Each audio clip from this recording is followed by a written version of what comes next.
কোন নবী বলেছিলেন, আল্লাহর ব্যাপারে আমি কেবল সত্য কথাই বলে থাকি? এ নূহ আলাইহিস সালাম, বি ইব্রাহিম আলাইহিস সালাম, সি মূসা আলাইহিস সালাম, ডি শুআইব আলাইহিস সালাম।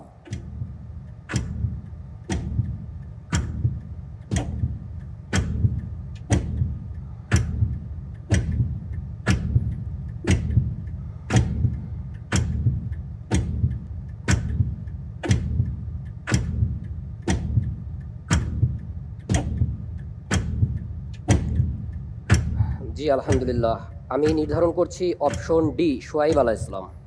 অপশন ডি শুআইব আলাইহিস সালাম। জি ফ্রিজ করব? জি, ভেবে চিনতে বলছেন? যতটুকু ভাবা সম্ভব। তাই ঠিক আছে, ফ্রিজ করা হোক ডি শুআইব আলাইহিস সালাম। আপনি যে উত্তরটি দিয়েছেন আপনার উত্তরটি সঠিক হয়নি। উত্তর হচ্ছে সি মূসা আলাইহিস সালাতু ওয়াস সালাম। হাকিকুন আলা আল্লা আকুলা আলা আল্লাহি ইল্লাল হক ক্বাদ জিতুকুম বিবাইয়িনাতিন মির রাব্বিকুম ফাআরসিল মাইয়া বানি ইসরাঈল। আল্লাহ সুবহানাহু ওয়া তাআলা জানিয়ে দিয়েছেন, মূসা আলাইহিস সালাতু ওয়াস সালাম এই কথাটি বলেছিলেন। সূরাতুল আরাফ আয়াত নম্বর 105।